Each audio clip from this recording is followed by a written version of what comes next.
Paano magkaroon ng professional mode at paano po ba mag-request once na wala tayong professional mode sa ating mga Facebook profile. Ganito lang po ang gagawin nyo guys para makapag-request tayo ng professional mode sa ating mga Facebook profile.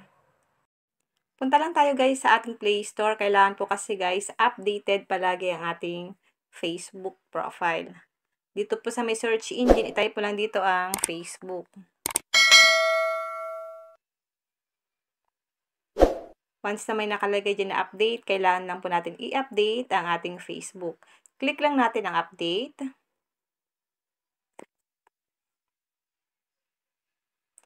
Madalas kasi kaya kulang ang mga features ni Facebook kasi po hindi updated ang ating Facebook. Kaya make it sure po na updated po palagi ang ating mga Facebook account. May nag-comment po sa ating comment section. Ito po ang comment niya.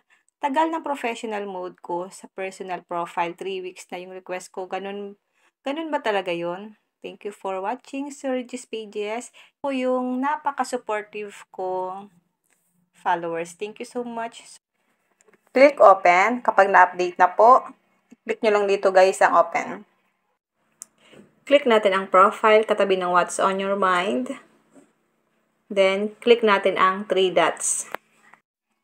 Halimbawa guys, wala tayong turn on professional mode dito.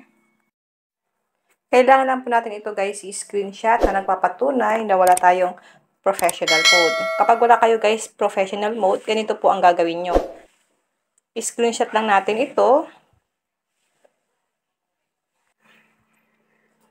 Then after po natin to i-screenshot, kailangan po natin i-copy link itong profile link natin. Scroll up mo lang ito. Then, click nyo po ang copy link. Kailangan natin ito guys, itong link ng ating profile. Then, back tayo.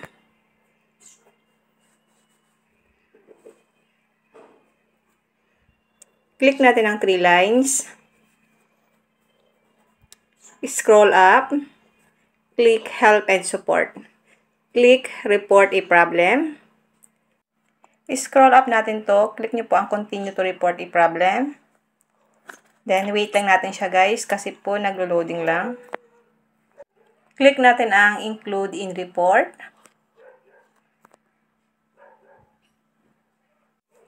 Hanapin natin dito ang profile. Click natin ang profile. Then, dito po sa may attachment, i-X mo lang ito guys. Then, click natin ang upload from phone. Yung in-screenshot natin kanina, ilalagay natin doon. Click lang natin. Ito na po yung in-screenshot natin kanina. Dito naman tayo sa may describe the issue. Ilagay nyo lang po ito guys.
Ito guys, yung sinulat natin dito. Dear Facebook team, I want to switch my account into professional mode, but this option is not showing on my account.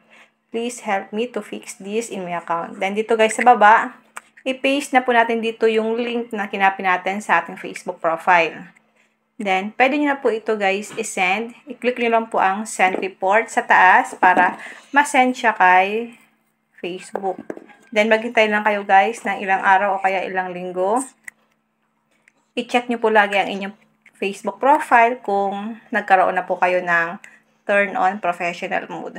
Kung may natutunan ka sa aking video, huwag mong kalimutan na i-follow ako sa aking Facebook page, Positive Mind, at sa aking YouTube channel, RK Willow, para lagi kang updated sa lahat ng tips at video tutorial na ina-upload ko.